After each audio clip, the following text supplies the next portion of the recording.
Hello, Internet. My name is Squeaky Chiona. I'm here because I saw this video here, and I know every once in a while there are a lot of, mostly on the right leaning side that like to react to Shoe0nHead. I've been aware of Shoe0nHead for a very long time. I too have been on the internet for a very long time, and wondered why the internet is constantly yelling at one another over what to be mad about. She recently uploaded a video talking about something called Woke 1.0, the first culture war.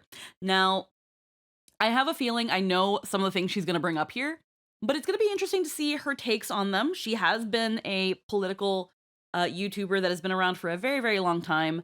Again, I would see a lot of mostly conservative and right-leaning people use her videos as to kind of prove a point that the left side of the political spectrum is crazy, overreactionary, and that she is one of the quote unquote good ones, um, because she shares their views. Which, I mean, I don't want to say that she's the only one or that she's one of the quote unquote good ones, because there are other people out there that are similar in views to her, that share her ideals. They just aren't as vocal about them because unfortunately there is a bit of a thing on the internet side of the internet corner of the internet spectrum, if that makes any sense, leave me alone. That again is overly reactionary. If you are anything, if you are not left enough, you must be right. And I've spoken many times on and off channel, and especially on Twitter, that there can be disagreements about certain things. There's agree to disagree on certain things, and then there are certain things where it's like, "Well, I don't think I really want to associate with you. I don't really like your train of thought." But normally, we try to be normal. I feel like Tumblr is gonna be involved in this at some point, because Tumblr was a fucking cesspit. Um, and when I would hear a lot of the bullshit that would happen when it came to these like culture wars and hostile landscapes on the interwebs, it was usually some kind of war on Tumblr, on 4chan, on Reddit, or all of them against each other. And it was like watching a bonfire. I just was always sad that by the time I knew the bonfire was happening, I came with the marshmallows, and the fighting was over, because I also had a life. And by a life, I mean I didn't have a life because I was in college, or I was too busy playing like D&D and pretending I can sing on YouTube and then removing my covers later because I got first and second hand embarrassment. I've been on the internet for a very long time, and I probably would have been bigger if I just didn't delete any of my shit and just rode on my mediocrity. Because man, if you see some of the people that are famous now, anywho, we're gonna get straight into things. We're gonna see what happens. I honestly, to some degree, find that I sometimes have agreed with Shoe0nHead. Again, I've seen her videos here and there, but I had noticed a trend on who usually reacts to her videos in terms of like the usual suspects of people who watch her videos. I wouldn't put this as a tally against her, because she has a right to her beliefs and what she has to say. At the end of the day, she is just another person on the internet, just like I'm just another person on the internet. That as long as she's not hurting anybody and isn't like, I want to take away your rights, then freaking say what you want to say on the internet, bro. Just don't be a dick, essentially. But let's see what she's talking about here. We can do that. I wish we could like shift to the theater mode, but we're not gonna worry about it. Let's begin. 3, 2, 1. So the other day, I saw a tweet. I feel like all my videos start out like that. Oh yeah, also we're watching in 1.25 speed because people talk too slow. People talk too slow. My brain can't do it. The other day, I saw a tweet that said, "Woke 1 was crazy," attached to the infamous photo of Nancy Pelosi and a bunch of Democrat politicians kneeling in African costumes back in 2020 Also, because I have food and I to need to eat honor this George Floyd. before What I a fever put it dream. anywhere near my There are many notebook. similar posts from people talking about how crazy Woke 1 was, or Woke 1.0 as they call it. Leftists talking about what they did wrong during Woke 2. Wait, 1 second. What? Woke Already 1 I'm pausing. or Woke 1.0 as they I think I remember the people kneeling. And I mean, I remember this. And I was like, it's okay if you want to give tribute to someone who was unjustly killed by law enforcement. But this felt like much. This felt like y'all didn't have to do this. Like, this could have been, y'all could have just done the kneeling. Y'all didn't have to wear the African scarves. But okay. Pelosi and a bunch of Democrat politicians not that kneeling deep. in African costumes back in 2020 not that to deep. honor George Floyd. What a fever dream. There were many similar posts from people talking about how crazy Woke 1 was, or Woke 1.0 as they call it. Leftists talking Woke 1.0 failed because it was inadequately neo-pussy whooped. We must not repeat the same grave mistake in Woke 2.0. about what they did wrong during Woke 1.0. Woke 2.0 makes more sense and has more practical approach to the world. Does it? I'm gonna wait till she brings up Tumblr, because I know she's gonna bring up Tumblr. Then I'll say what I want to say. Just relied on mob mentality for social justice, and that is stupid. As social justice can only be secured by a progressive state enforcing it, which I hope Woke 2.0 succeeds in doing. We're not in Woke 2.0. We're in Woke 1.5. How they came off too strongly with things like abolish the police, and how they'll do things differently during Woke 1.0 is practice, Woke 2.0 is the game. Woke 2.0. Yeah. You'll get him next time, champ. And don't get me wrong, 2020 was crazy. At the time, I was a bit preoccupied, trying my hardest to get Bernie Sanders and Tulsi Gabbard elected. I don't want to talk about it. But yes, from what I remember, 2020 was crazy. But that was not Woke 1. I'm kind of still sad we didn't get Bernie, not gonna lie. Now, as time has passed, there are some people that have said here and there why Bernie being president was a good thing, not being president was a good thing, actually. But I'm in this thing where I just already, like, took the L, and I was like, all right, I guess. There's a parallel universe somewhere where he's president, and maybe things are a little bit better, or maybe things are a little bit worse, but we'll never know how things would have worked under him, because we don't live in that reality. And that's that thing of, I have enough anxiety and depression about other things that affect my life directly in the moment, day by day, than I do, like, things that the what if sores that you would have felt if things, I don't care. Why does this discussion matter? It's kind of like when people talk about why, like, how great Al Gore would have been if he had been elected instead of Bush. Like, excuse me, I'm sorry, this is bubbly pop. Like, don't remind me, we get it. Like, Bush did a lot of fucked up shit and a lot of damage that we will feel for generations to come, and, like, rubbing it in that it could have been so much better, actually. Like, I don't care about that discussion. Like, you've already lost me.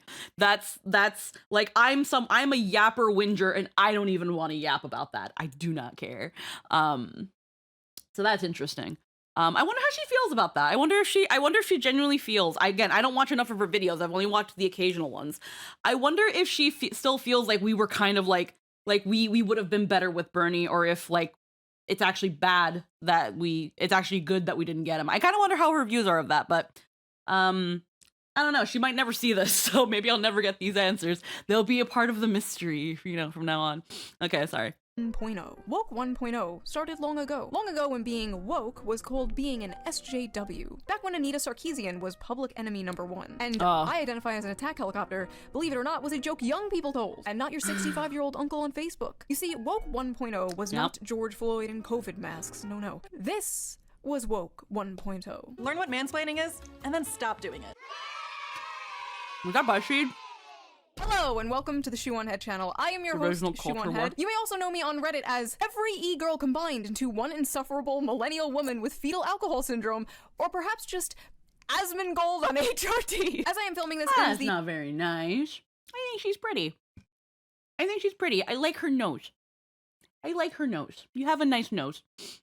Clickbait, I see no shoes. Yeah, I see no shoes. I have not seen a single shoe ever on her head in a single video. Also, like, maybe I'm just me. Usually I don't resort to look insults until people pull up first with that shit. But also, I feel like, as someone who doesn't consider herself conventionally attractive, I'm a VTuber, duh. Looks are the last thing I go for. The 12th anniversary of my first video on this Okay. channel. 12 years. Also, she most likely actually cleans her room. I mean, I don't know. It could be a disaster behind that flag. Okay. 12 years a slave to the algorithm. So in this video, we are going to react to that video as well as a few other old videos of mine. We're gonna see how well or how terrible everything has aged, because let's be real, a lot of this shit aged like milk. Wait, why is the arrow pointing this way? What the we're going to talk about Woke 1.0, the ancient lore of me and my channel, how the Overton window has shifted so far on 12 since years, then, honestly. how stupid everything looks back then in comparison to things happening today. 2.5 million subscribers is nothing to shrug at. Yet another historical event. The news moves so fast. There's pressure to react instantly, to pick a side, to condemn, to support. Yes, there is. Absolutely. So fast. There's pressure to react instantly, to pick a side, to condemn, to support. But the reality is, when a story first breaks, we're not seeing the full picture.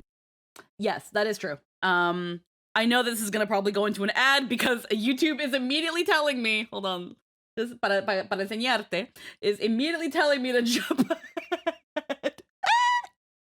Is immediately telling me to jump ahead, which, sorry girl, we gonna do that. No. No. But yeah, no, social media, if you are any active person on social media, usually the mentality is that, thou must, I feel a burp. There it is, baby. Thou must react to a situation and has an opinion the moment thy news breaks. I only do this every once in a while. And it usually when it has to do with a thing that I already have an opinion on, like whenever this like new Gen AI thing is happening and I'm just like, God fucking damn it, Gen AI. But like that's usually it. Or when I do look at a situation and thankfully sometimes all the details are out. And this is mostly like not culture war stuff or political stuff most of the time, that I usually do wait for more information.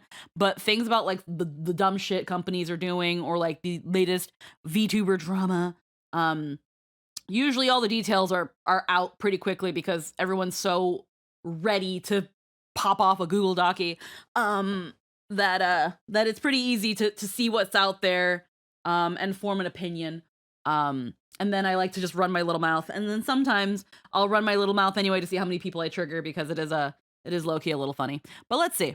And that's why for years now I have been using today's sponsor, Ground News. Bye. Always for not skipping the ad. Sorry, girl, we had to skip it. Sorry, we skipping it. Minutes. And now, back to the video. I'm already watching a freaking and, like, speed. endearing things that have been happening lately is people will discover my Blame YouTube. YouTube lets me do it. channel and then they'll make reaction videos to my videos and they'll that have been happening lately is people will discover my channel and then they'll make reaction videos to my videos and they'll title them things like Shoe0nHead is done with the left. Shoe0nHead is finally waking up. And it's like, I've been woken up. Do not cite the anti-woke magic to me, Nuxtaku. I was there when it was written. Before your girl was Kami Mommy. For better or worse, I was one of the founding fathers of anti-woke content on the internet. I saw this one tweet that was like, the idea there was a woke one is the most jarring to America's moment I've ever had. Really, bitch? I mean, like, I get it. I would pretend it never happened too. It was very embarrassing, but really, bitch? I was there when Bernie Sanders was talking about unions and has microphones snatched by Black Lives Matter. That was basically the birth of my entire political worldview. You can't pretend that shit never happened. I was there when a grown- That was kind of wild, yeah. I remember this, because this was like, I think was gonna be, but this was kind of like a turn in everything. This was like a turn in everything, and I remember seeing this and being like, hold on, girly pops, why is this what we're doing? Like, this man is trying to speak. And I can't remember the exact logistics, but I remember looking at this and not being entirely happy because this was not the call. This was not the way to do it. This was not how you get your message out there, by essentially crashing another political rally and then being like, we're going to talk over you now because we are being silenced and everything. And it's like, yes, but no. This is not how you do it. This is not how you spread your message. Especially, this was kind of friendly fire.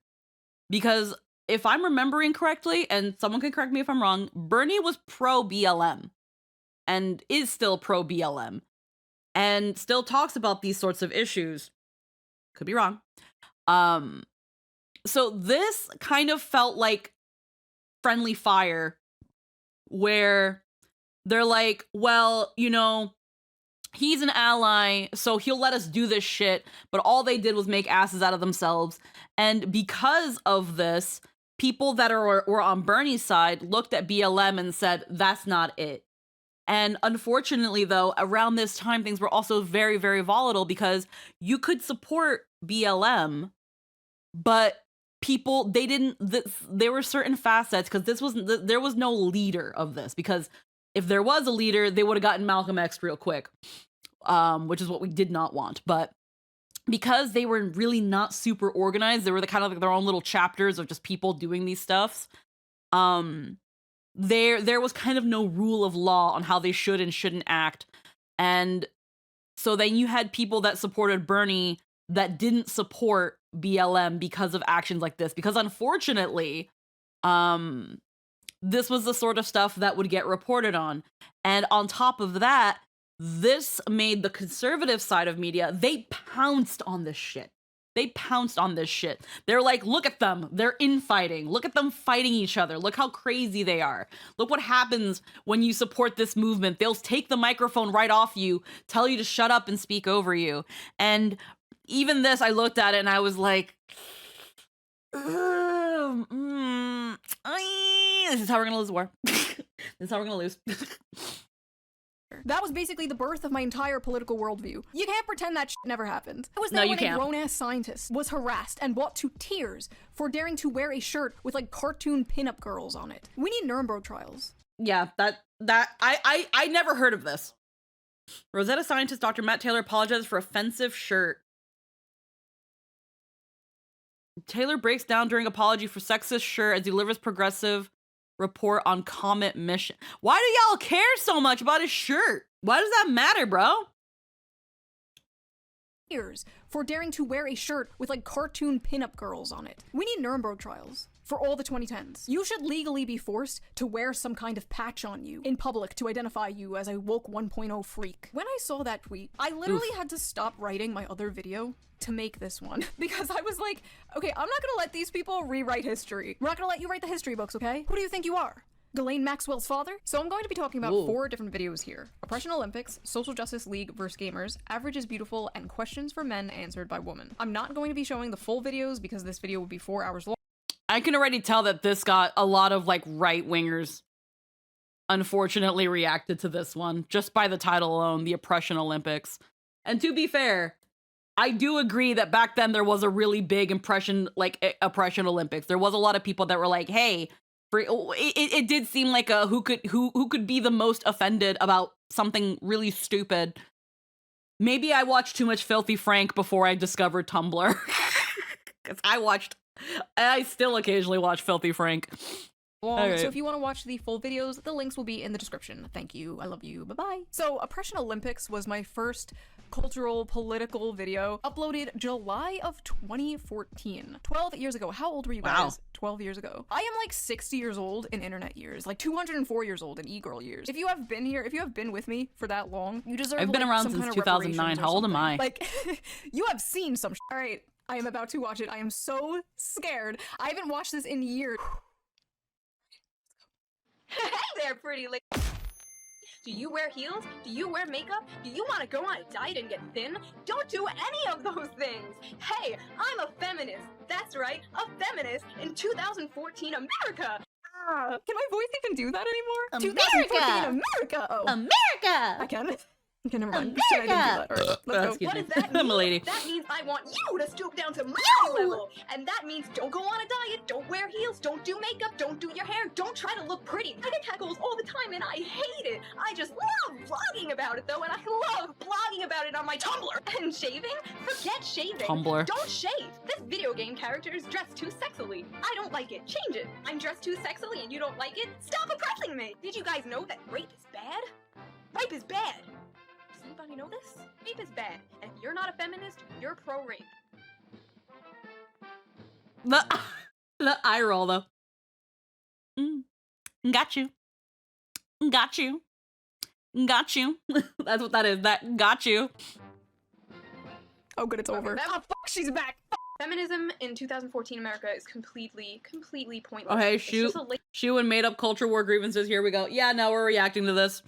label that people are putting on themselves to feel special because Why do I sound so cute? I was in a weird place on the internet by then. Like, aw, someone I'm waiting for her to bring up Tumblr, and she already did, but I'm waiting for her to bring up it again. Snowflake Oppression Olympics. Everyone is in this big race to be the most progressive and the most open-minded and the most oppressed. It is the strangest thing I have ever seen. This is just Tumblr. This is just Tumblr. It's like infesting like the internet, and it's starting to seep out into the real world. And like I really don't like it. So a little lore behind this video before we continue. First of all, Obama was president. Okay, this was before the Trump era. In fact, this was like months before. It feels so weird to see Gamergate these even videos popped so off. long after. I was a wildly different person when I avidly watched her stuff. Oh. Interesting.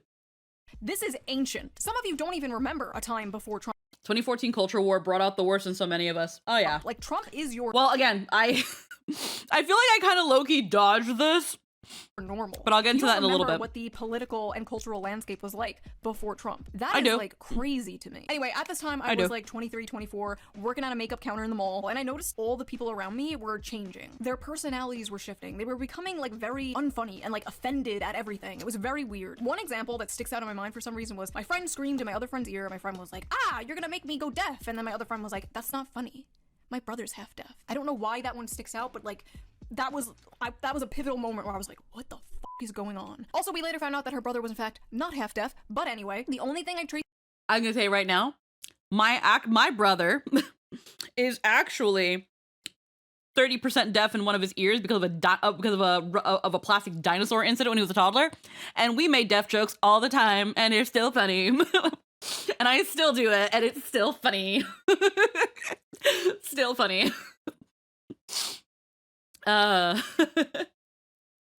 traced it back to was they all used the same website. This video is mostly about No, God, no. So here's the funny thing, because I knew it. I knew she was gonna bring up Tumblr. Here, you know what? Let me let her say her thing before I say my thing. Actually, Oh, God, let her please, speak. No, no, no, no, What video are some of is these? mostly about no, God, no. Feminism and donuts. Friendly reminder that the term delusional is ableist. Okay, well, guess we're ableist now. Thanks, 2013 Tumblr. The voice of reason. God, please.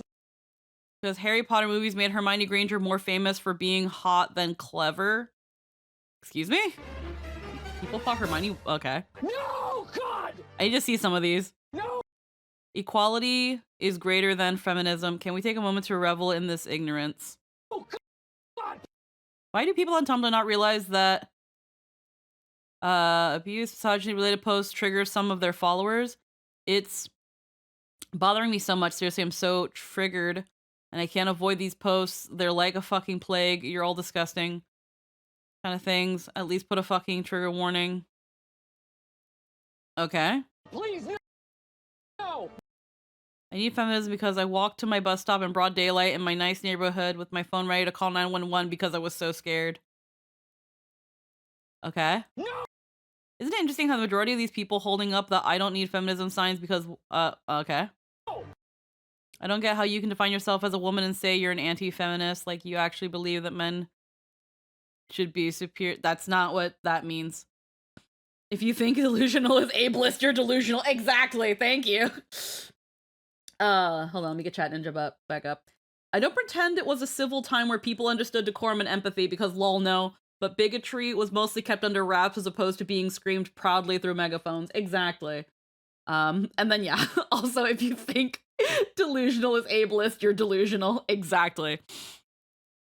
All right. My gender studies degree is just as valid as anyone else's degree. I mean, if you're going to go into the social commentary landscape and like fields that involve that sort of stuff, then yeah, absolutely. It's a pretty valid degree if you're going to use it in the field that requires that sort of stuff. But like if you're going into STEM, a gender studies degree, no one gives a fuck. No one gives a fuck, and that's just the reality, bro. Why do you think we make fun of liberal arts degrees? Like, I say with my liberal arts degree. No. No. Oh, this lady. Oh my god, is that Big Red? Oh my god, just blast from the past with his face here. This woman should get some kind of like compensation for being on so many YouTubers' thumbnails. She was the face of the triggered feminist SJW for years. Number one, shut the f up for a second. Now, if you would shut the f up for the 50th billionth time. And then it was this other person. Where are these people nowadays? I wonder what they're up to. Tumblr is the reason there is just this outbreak and infestation of SJWs, ruining my internets and ruining my real life and just The funny thing is back then that if you weren't on Tumblr, you were away from this. If you were not on Tumblr, you were away from this. Now that I've let her make her point to an extent, I graduated high school in 2011. I'm old. And I discovered Tumblr somewhere in 2012 to 2013. But I mostly only ever used it to look at nice art and share fictional men that I thirsted over. When it came to this kind of more socio-political stuff, I tended, see, again, as someone who watched Filthy Frank and knew that the way Filthy Frank acted was a part of the bit and that normal people should not aspire to be like Filthy Frank, I saw, the things I saw on Tumblr was like watching the reverse of Filthy Frank. Filthy Frank if he was on Tumblr instead of like 4chan and 2chan. So I would look at some of the behavior of some of these people and I was just like, y'all can't be real people.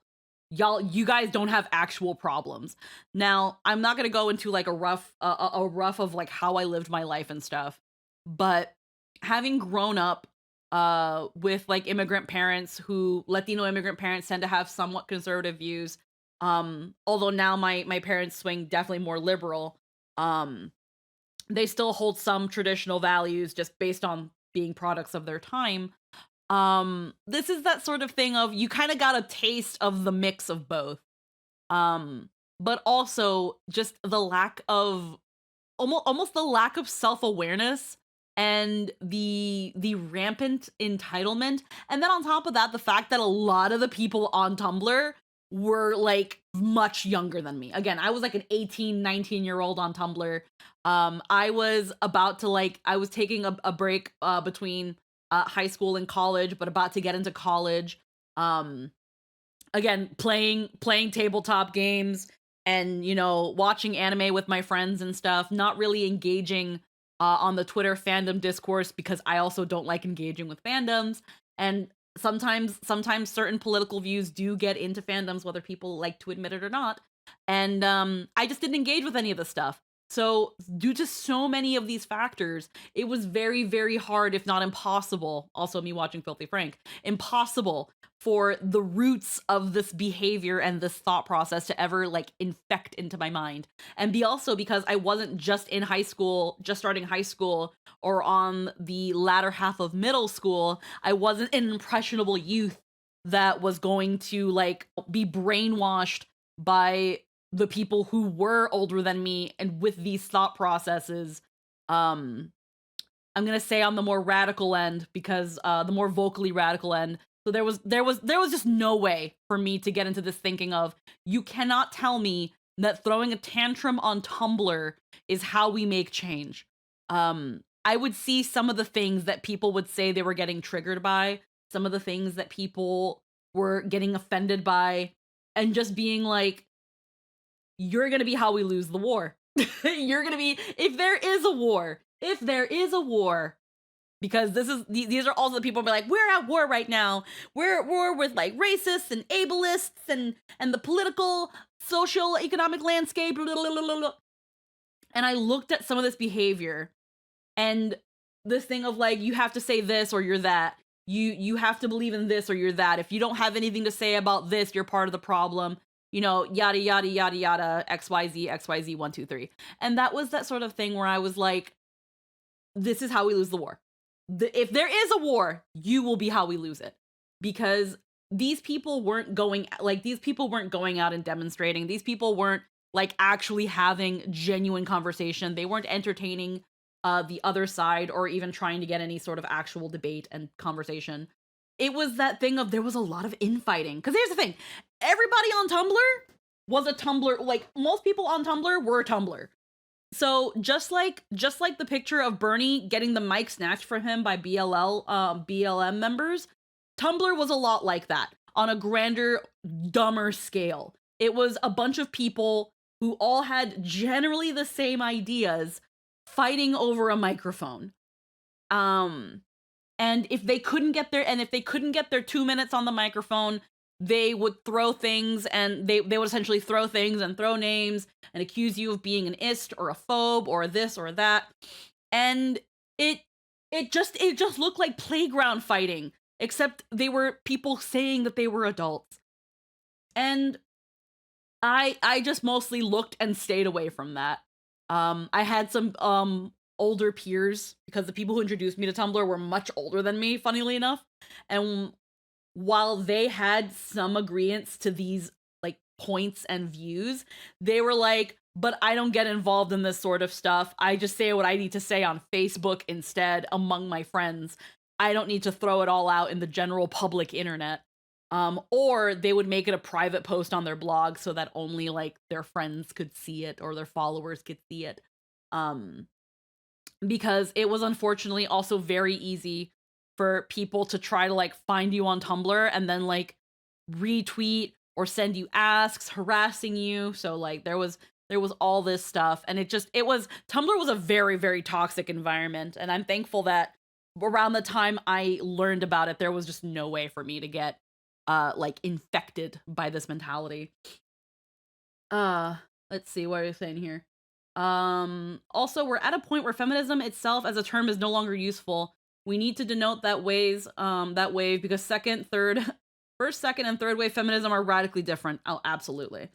Everything is politics. Your tastes are politics. Politics is functionally synonymous with principles.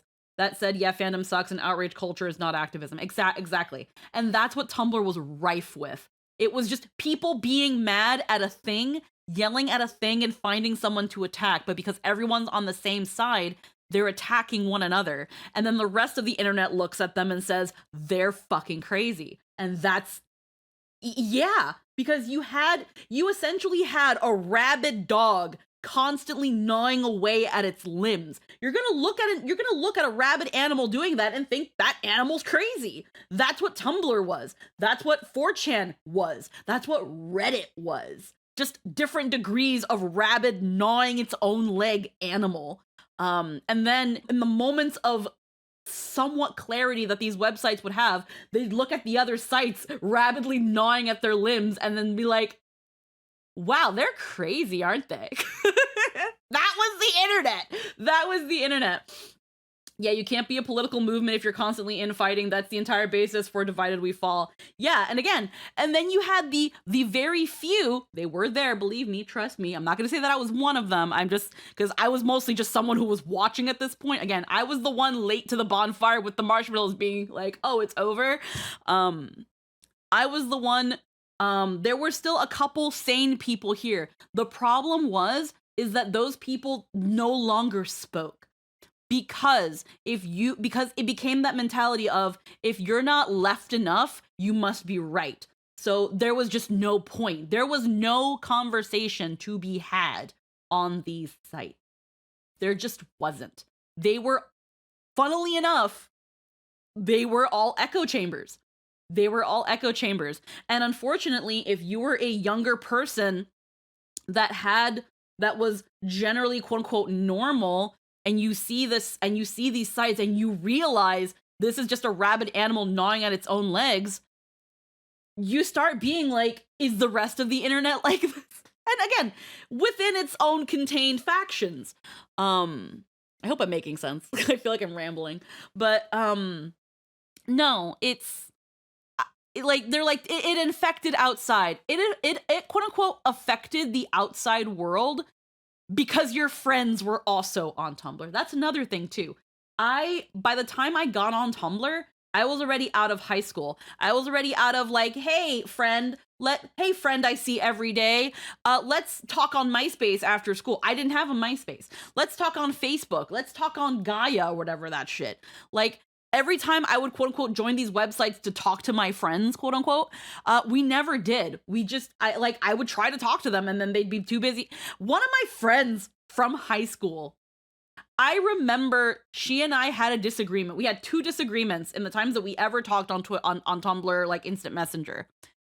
And I think they were the reasons why they ended up like blocking me or some shit. I don't know.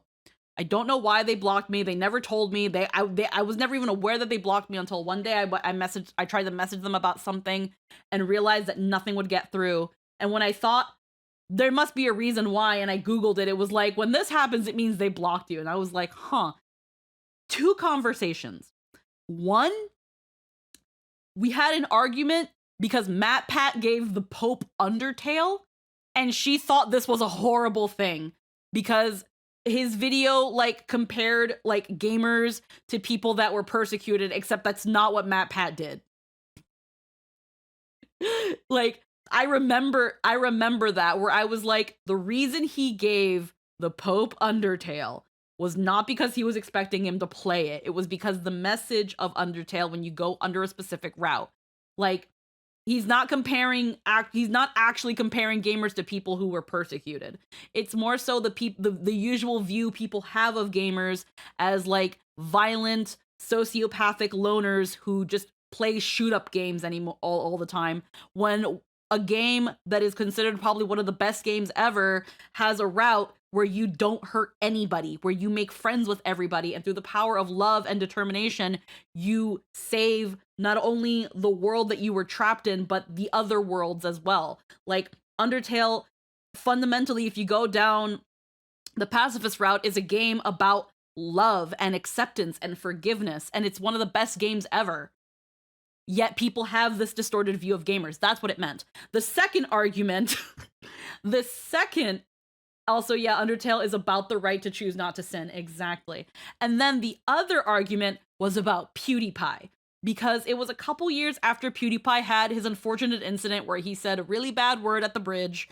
And a couple years later, after he's apologized and lost so much of his ad revenue and was trying to just go back to doing like vlogs and stuff on his channel, like, there were still people under the impression on fucking Tumblr years after that if you watched PewDiePie, you were an alt-right Nazi, you were probably someone who said slurs, and you were unforgivable. And I was like, hey, what PewDiePie said was not okay. He's apologized, he's faced the consequences of it. Unfortunately, when it happened, he still had an enormous platform. And as long as he takes responsibility, like, that's just how he's kind of uncancelable at that point. I remember she pointed out sometimes when he wore, like, I think he wore like a military uniform that was, I think, a Swedish military uniform that some people were saying was Nazi. It was a Nazi uniform. Or the fact that he wore like a clothing brand that had like the Iron Cross on it, when again, in certain European countries, the Iron Cross is not a Nazi thing. And there was a whole back and forth about it, and I was like, okay, girly pop, look, I think he is fine now. If you still think he's problematic, then, you know, that's your right to your opinion. To say that PewDiePie is a pipeline to alt-right mentality, I think is a bit of a stretch.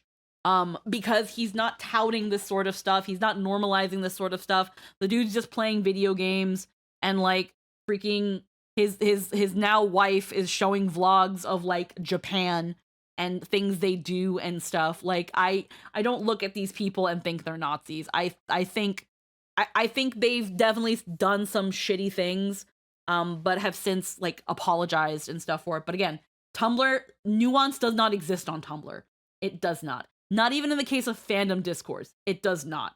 If you talk about the wrong fandom thing, you are labeled every buzzword on the book and thrown aside and told to go to Reddit. That's how bad Tumblr was. So if your friends were on Tumblr, then yeah, you start thinking it's spreading to the rest of the world because your friends are your world. And depending on how old she was around this time, if she was just out of high school or in college, well, guess what? Your worlds are kind of low-key intertwining. And that's why you have the situation where it feels like it's everywhere, but it really isn't. It really isn't. I often wonder how much of the rapid proliferation of virtue signaling could have been a psyop, but damn, did it almost completely destroy progressivism in the crib. Yeah. All right. sucking the sense of humor out of so many people I know. Tumblr was very popular back then, but there was like some dark evil energy coming from it, and I sensed it. And at the time, that is where I thought all this woke SJW shit was coming from. Little did I know, like, a lot of these people on Tumblr were college kids. All this, like, rape culture, white supremacist bullshit was coming from the college classroom. And at the time, I didn't know. I was just a humble makeup salesman, so I was really confused, and I felt like I was going crazy. So I was like, you know what? I'm going to boot up the Shoe0nHead channel. I'm gonna vent and make a video. Nobody's gonna fucking see it. I don't care. As far as I knew, there was no other videos online talking about this. It was also the high school classroom, though. Not just the college classroom. It was the high school classroom, too. Again, a lot of high school students. A lot of high school students on fucking Tumblr. A lot. Too many. Uploaded it and left. Like, I didn't check the comment section, and I didn't even know that Thunderfoot, a YouTuber, shared my video, and that's how it originally blew up. And from there, I found out, oh, there's more people who agree with me. I found like Sargon of Akkad and like the Honey Badgers. It was I think that first one isn't. Like, oh, I'm not going insane. Things are changing. They're all in this big competition to see who could be the most progressive and the most tolerant, at the same time being the most annoying and the most intolerant people that Oh yeah, and in the end, they're all the most insufferable I've ever met in my life. It is just a big, it's the oppression Olympics. Labeling yourself as a feminist, stop it. It is not a movement anymore. You do not need it. Nobody needs it. You have every single right that every guy has now. Like most feminists on the internet just hate men. Now, if you can believe it, and this might be hard to believe while watching this video, this was transgressive back in the day. This was like crazy to hear online back then, especially coming from a woman. We're saying things like, oh, feminism is doo-doo, and like obvious ass shit, like people have a victim complex these days. That was like sacrilegious. And now it's like nothing. Now it's like wallpaper. Everyone thinks that. Never present Sargon like he's a respectable figure on any level. I don't know enough about him, but I did hear he was a bit of a problem.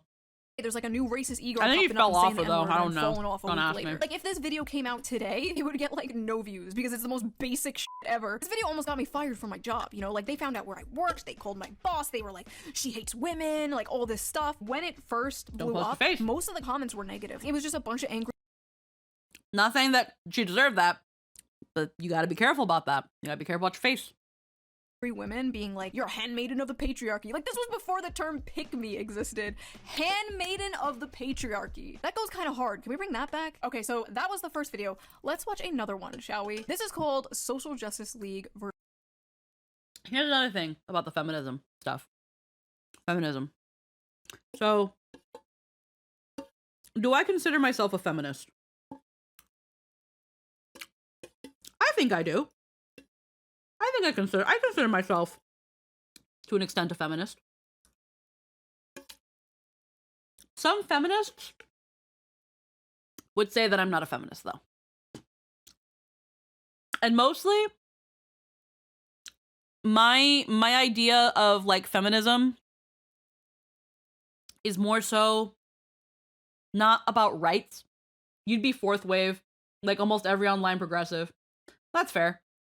My general idea of feminism is things like, hey, the medical industry should probably take women seriously when they come to them about things like pain, when they come to like just genuine concerns about their health, and that when they want to make certain decisions about their bodies and sexual reproductive health, the first thing that shouldn't be asked is, well, what would your husband think? What about your boyfriend? Or like they shouldn't be asked to think about their health and relative to a man, especially in cases where they are lesbian. Because if you're asking a lesbian about, well, what if you one day want to have kids? She probably doesn't. I feel like there needs to be like something about that. Not that these are huge glaring problems, but I think it's a little weird how getting access to certain healthcare is dependent on what a man would think, when it's been shown time and again that most men don't know a single thing about women's bodies and how they work. So why would I ask a man about their opinion on it? That's a little weird. Another thing that where my feminism stands is that you can present your body the way you want to. I draw the line at a risk to your actual health.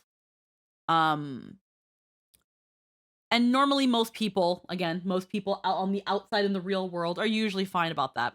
I saw a video where someone was like, if you choose to shave your body hair, you are holding you hold anti-feminist views, because wanting to remove body hair come from the patriarchy and the romanticization of like children with no body hair and blah blah. And maybe that is where it comes from. Maybe that is where it stems from. That's not why I remove my body hair anymore. I don't remove my body hair to please men. I don't remove my body hair to present myself to society. I remove my body hair because I don't like it. That's it. Well, maybe you don't like it because the patriarchy has conditioned you to think. No, first off, I actually don't get a lot of it. Thankfully, I thankfully don't get a lot of it. I just also don't like it. I don't like the feeling of underarm hair. I don't like the feeling of fucking hair in my nethers. I don't like how it pokes through my underwear. I don't like how, how it makes things a little musty and sweaty on a summer day. I like feeling clean, fresh, and smooth. I like how bed sheets feel after I shave my legs. I'm the kind of person that after I shave my legs, I'd be rubbing them like a cricket, be like, ooh, like, I just like it. I do it for me. It's my self-care. It makes me feel pretty. And if someone wants to keep the hair under their armpits, that's okay. I'm not going to tell you what to do with your fucking body. I'm just gonna hope that you wear deodorant. And when I mean deodorant, I mean antiperspirant deodorant with aluminum. None of that native shit. I want you to smell good. I'm going to then judge you harshly when you fucking reek. That's my problem.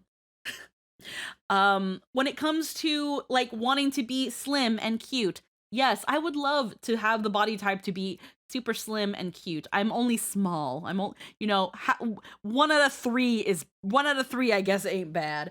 But I like the idea of getting my body to a healthier weight. One, because as I'm getting older, it's gonna be harder.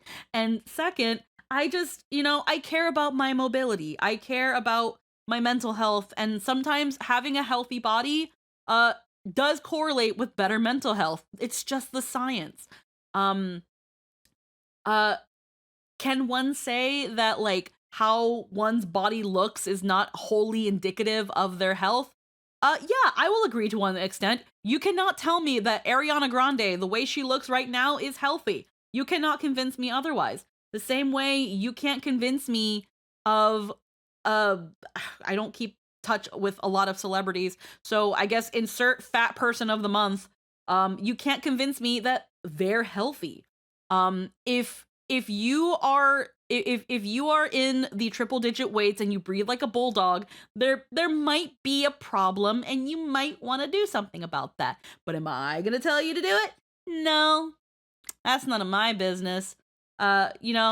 Hope something happens, or that you've got good healthcare, or that you're in a place that offers free healthcare, because you're gonna need it. But that's it. That's pretty much it. So if someone's like, well, you don't need to diet and lose weight to please a man, it never was. It's for me. It's for me. I want to look cute. I want to feel cute. I want to be at a generally healthy weight where I don't have to depend on people to do basic things for me. I want to be able to breathe and talk at the same time and not sound like a car engine running for dear fucking life. I just want to function and look appealing to myself, and usually the rest kind of happens along the way. There's nothing much deeper than that. It ain't that deep.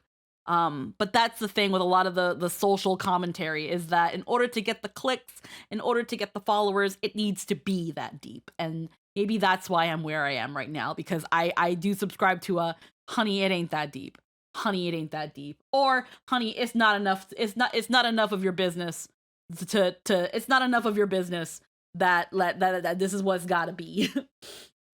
Let's see. Fourth wave is mostly about calling out the various unspoken aspects of society silently and systemically discriminate against women in areas people don't like to think about. Yeah, I tend to want to talk about the things that people don't want to talk about, um, and you know, that sort of thing. Let's see. Like our culture, apologia, higher difficulty being respected as a source for anything, and general inclusivity that includes LGBTQ activism and the like. Body positivity is also part of it, but saying obesity is worth celebrating is not always strawmanning or cope.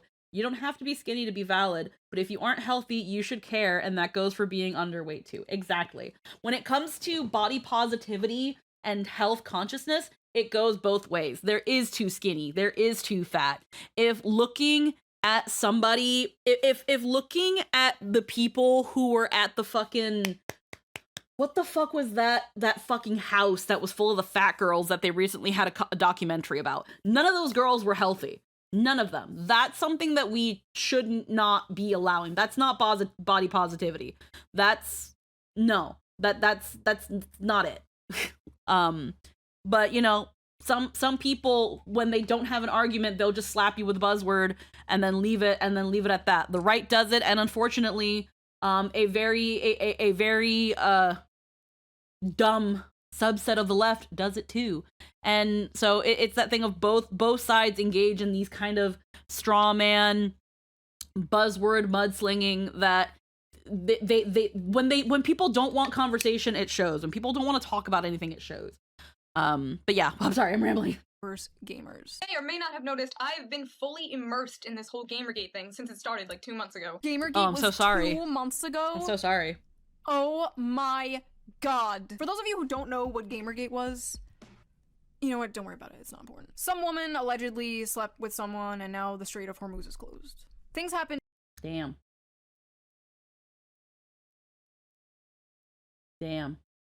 That's a domino effect right there. Someone slept with someone, another Strait of Hormuz is closed. Wow.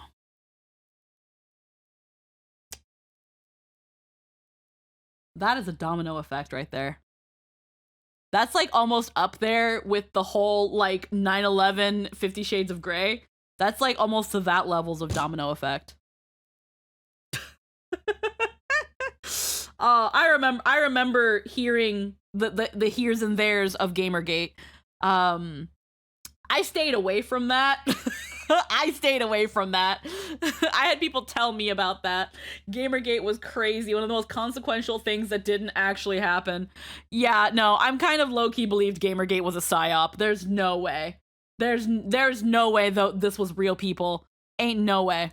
In between that, but that's basically the gist of it. Editing Shoe here. I decided to actually put in a brief explanation because genuinely a lot of you might not know. Gamergate kicked off when game devs and game journalists were accused of sleeping with each other for better game reviews. A bunch of journalists then coordinated anti-gamer hit pieces, all coming out around the exact same day, saying things like gamers are dead and focusing on how sexist and white and male gaming spaces were. It was a mess that went on for like 3 years, arguably longer, and many people cite it as one of the first major culture wars online. People went to the UN to talk about sexism in gaming. There was even a Law and Order episode about evil sexist gamers. These guys, they just can't stand women in gaming. What did they do to you? They leveled up. Also, Logan Paul was in that episode for some reason. It was a weird time. Anyway. Oh. Seeing good friends of mine get labeled as misogynist, sexist, racist, only for enjoying video games and seeing through this very obvious agenda pushing, 100% no. I honestly could not imagine being so deluded that you actually make yourself believe that all gamers are white, cis males who are worse than ISIS. I'm not even mad, I'm actually like impressed that these people have the ability. They're like champions of mental gymnastics of the oppression Olympics.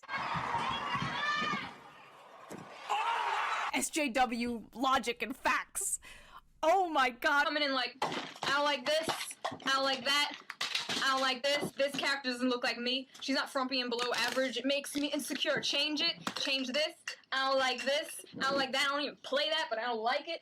There could be a fucking black, Mexican, Chinese, demisexual, lesbian, feminist, otherkin in a wheelchair with no legs and shit, and these crybabies would still not be happy. Does anyone take otherkin seriously? This is a genuine question. Genuine question. Genuine question. Does anybody take otherkin seriously?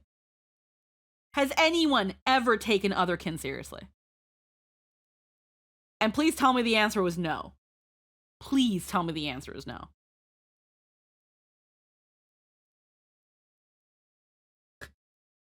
Gamergate probably had more impact on the culture war than 9/11, unironically, except 9/11 was based on something that actually happened. Damn. Damn. Lynn, you just freaking loading rounds. Holy crap. But no, seriously. What's otherkin? Drill, maybe that's a good thing that you don't know what otherkin is. All I can really say with otherkin, at least I'm going to tell you what it was on Tumblr. On Tumblr, otherkin were a bunch of high schoolers and early college students who never got a reality check in their fucking lives, or at least a fucking boot to the ass, who thought that they were spiritually animals, constructs, weather, fictional characters, people in history, like deities from cultural pantheons. Like, they were people that were like, I'm akin with Draco Malfoy from Harry Potter. There were people that thought that they were a rain spirit. They were people who took like the Native American, the indigenous idea of like spirit animals and things like that, and took them way too fucking seriously, and were like super delusional about it. If you look up otherkin, like on like earlier YouTube and stuff, you'll find people that were mostly on Tumblr and who thought they were wolves, who thought they were spiritually wolves, and would wear things like freaking ear headbands and fake tails and funny, and oh god, they all looked like fucking scene kids that shopped at Hot Topic and Spencer's. They would wear like the chains and the goth, and they would act like wolves and freaking lick each other and go wow and freaking things and say that they want to eat raw meat and shit like that. They were people that needed help. They were people that needed help. They were people that when you really ask them the questions of what made you decide, what made you realize, not decide, because you kind of have to low-key humor them in order to interview them. What made you realize that this is what you were? And, you know, where did you learn about these sorts of things? And it's almost always Tumblr. It was almost always Tumblr. It was people just feeding into each other's delusions that they might be a fictional character, that they might be an animal, that they might be a deity from a random pantheon, that they might be a construct or a conceptual idea or a previously a person. And they wanted you to take them seriously. And they were people that would meme on this as well. But like these were people. And a lot of them were these kids that also, unfortunately, again, and it almost felt like a checklist you had to bring to the fucking table. They always had some sort of ADHD, anxiety, depression, bipolar. They like dissociative identity. They always had some sort of charcuterie board of all these mental illnesses that, when it was like, so did you ever address these sorts of things? It's almost no. They usually always would self-diagnose, which then would tell you that even if they did have these things, they weren't being properly treated for it. And Tumblr was unfortunately a place where, again, like a lot of echo chambers, enabled a lot of these thought patterns, a lot of these delusions. And this was that thing where, like, a lot of the people that were on Tumblr should not have been on Tumblr, whether because they were too young or they were too vulnerable of being like manipulated and having their like delusions like further exacerbated. Like, I would call Chris Chan a product of Tumblr if they had been on Tumblr, because like, ugh. And again, these were the sorts of people that, because of how rampant they were with these mentalities and ideologies and being fed and enabled so much, that they also became just a screechingly loud minority that made certain facets and spaces in Tumblr absolutely insufferable. These people needed help. And Yeah, we don't talk about that. Oh my god, nothing has changed. Nothing has changed. They still Me insecure. Change it. Change this. I don't like this. I don't like that. I don't even play that, but I don't like it.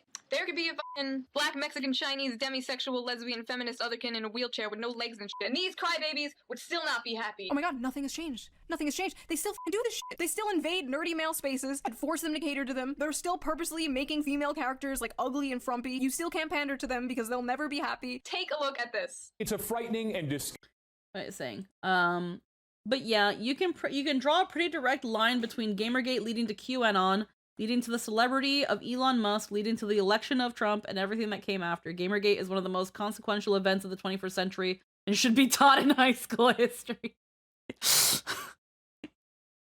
Like, it's funny that low-key when the Epstein files, like the bit that we did get, like pretty much confirmed that it was all a psyop, and it's kind of crazy. It's kind of crazy. disgusting trend in the world of online gaming. Hackers rewriting code to simulate sexual assault. Sam Meggs stopped playing online over a year ago because of what she calls a misogynistic mentality that already exists in the world of gaming. The graphics are so good, this attack is eerily realistic. Eerily realistic. Oh, that's sex? I've been doing it wrong? God damn! Oh my god, I forgot all about the traffic cone. My dad literally stole What that the traffic cone fuck? off. It sounds so incredibly silly, but it's completely true. Internet history is history, and that stupid event had more impact than actual wars.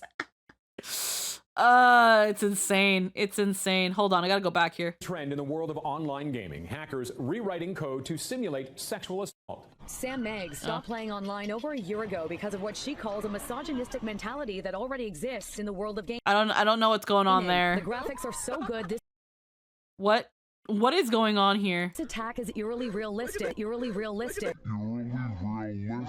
Oh, that's sex? I've been doing it wrong? God damn! Oh my god, I forgot all about the traffic cone. My dad literally stole that traffic cone off the street from me. I was like, Dad, I need a traffic cone for this video I'm doing. He like took it off the street and he's like, here you go. He didn't even like ask what it was for. I was just like, thanks. Like, it's good to have a supportive father in your life. So this one is called Average is Beautiful. Race together? Wow, how progressive! Oh my god, Race Together. I forgot all about this. In 2014, Starbucks did this thing called Race Together. I didn't go to Starbucks. I have no comment. I'll let you explain and I'll believe you because I didn't go to Starbucks. Where I shit you not. I went to made Dunkin' baristas Donuts. write hashtag Race Together Where it was on the normal. cups to encourage discussion I went to about Dunkin' race Donuts like a relations normal with customers. person in Oh, yeah, 2014. Let's get rid of race relation, like, tension by just making awkward conversation about race at Starbucks. Why? They were forcing I never 18-year-old heard of kids this. to have awkward ass discussions with strangers about race. Yeah, I can never get a had tall this. Cappuccino. Ah, yes, hello. I see you are a person of color. What the f were they smoking back then? Like, I just imagine some black lady, like, on her way to work, walks into Starbucks, like, oh, can I have a latte, please? And the barista just like, ah! I see you are a woman of color. Oh my god, I made the same fucking joke. I didn't even remember. That's I did it again. Wow, it's almost like we have the same brain or something. Listen, social justice, you It almost seems like you haven't changed. can, like, Okay. invade video games all you want, you can do whatever you want to comics, but don't touch my Disney. I will send the hounds on you. Oh god. Nobody tell her. Nobody tell her. Nobody tell her. Weird. Weird. This one is called I'm so happy I'm not a Disney kid. I was not a Disney kid or a Disney adult. Their lives must suck right now. Internalized Misogyny. Nobody tell her. But don't touch the social justice. Hold I on. did it again. Wow, it's almost like we have the same brain or something. Listen, social justice, you can, like, invade video games all you want, you can do whatever you want to comics, but don't touch my Disney. I will send the hounds on you. Oh god. Nobody tell her. Nobody tell her. Nobody tell her. Weird. Weird. This one is called Let's see. I also don't go to Starbucks, so I'll listen and not believe you because you're kind of famous for grossly misinterpreting things as a reactionary. Ooh, shots fired. Yeah, live action Snow White.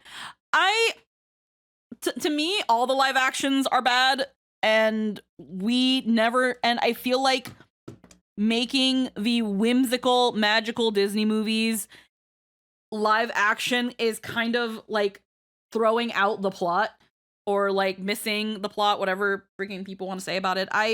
But at the same time, I don't care. At the same time, I just do not care. Oh, live action Snow White is pissing everybody off? Don't watch it then. don't watch it. Don't even hate watch it. Don't even acknowledge it. Go watch normal Snow White, or just don't. But like, again, I didn't grow up with Disney. I didn't grow up attached to these things. I didn't formulate the early foundations of my personality on these movies. So I don't care what they do with them. And yeah, no, I know that the actress was the problem. I know that the Snow White actress was a huge problem with some of the things she did and said. Mind you, though, at least based on what I've seen, I could be wrong, the other side low-key started it, because she got like cast as Snow White, and then people were like, unfortunately, a very vocal subset of screeching people got upset because she wasn't a white woman and because she had certain views in the past. And it's really funny because this side is usually the first one that brings up that politics shouldn't get involved in media before she had ever even said anything. And then because people were attacking her about it, then she became more vocal. Then she became more spiteful. Then she became more this. And maybe she was like that beforehand too. But at the same time, I'm not going to say yes or no because I don't care.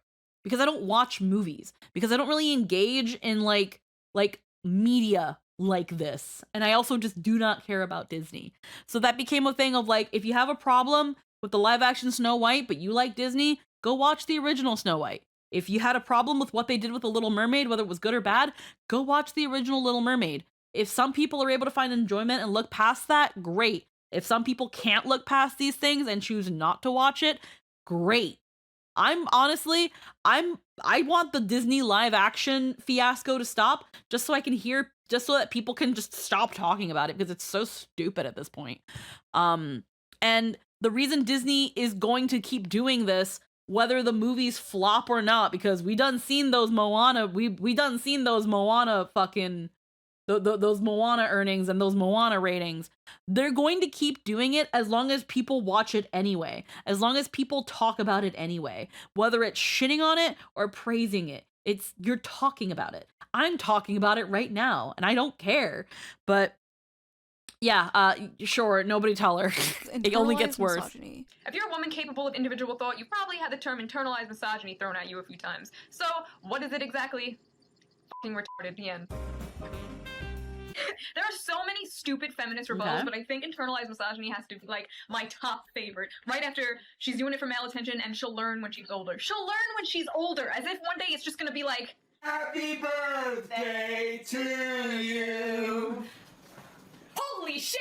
Manspreading is an issue! I am literally older now than I was meant to be in that skit about the future. And I did not, in fact, learn when I got older. I got worse. these people have an excuse and a buzzword for everything. Racist, sexist, MRA, right-wing, conservative, privilege. Oh my god, MRA. I forgot about MRAs. Damn it, I'm out of oh fucking my god. drink. MRAs were men's rights activists. And before people were getting called like incel online for criticizing. That had to have been a joke. That had to have been. Was there anybody seriously about that? Was that a joke that nobody got? That had to have been a joke. Women or supporting That had to men, have been they a were joke, being or a called psyop. MRA. Yes, it was considered a insult back then to care about men's rights. This was before the modern red pill. This was before Andrew Tate, Clavicular, Fresh and Fit. We had like Roosh V. For the longest time, I wanted to do a post on how to approach girls that are ordering a drink at the bar. So what I did is I went to the toy store and I bought some dolls. These two are the cute girls who you want to have sex with. That was our Andrew Tate back then. MRA, right-wing, Never heard of that guy. conservative, privilege. They do this to move the goalposts, so then you're like, oh wait, I'm not an MRA. This is why I'm not an MRA. That's why you don't play the game. Like, I didn't know this at the time. I was naive and stupid, but you don't fight back. You don't go like, oh no, I'm not right-wing. I voted for Bernie. I have a gay friend. Like, no, shut up. No, you just have to go, okay, and even if you're not, because literally all they have is the ists and the isms. Defending yourself from their thought-terminating buzzwords is just, it's useless. It's a waste of time. I wish I knew that back then. So this is my most viewed video ever. 10. I mean, both sides do that though. Both sides do that. Badly. They do it very badly. They do it very badly. Million views. Demonetized. Haven't seen a single cent from that video. Oof. Awesome. Anyway. Hot take. Just being a member of a demographic in no way makes you an authority on that demographic's systemic issues. You can be oppressed and completely wrong about the mechanisms of your oppression. Oh, absolutely. Oh, absolutely. The fact where, here's the thing, I never liked the whole thing of, well, I'm not a part of this demographic or I'm not a part of this group, So I'm not going to speak about the issue because I can't speak about it. Or because I can't relate to this issue, so I can't speak about it. Do you not have friends in these spaces that tell you about these problems? Like, maybe it's because I am Latina. So I have never been in the situation where it's like, oh, I can't speak about this because I'm not a person of color. No.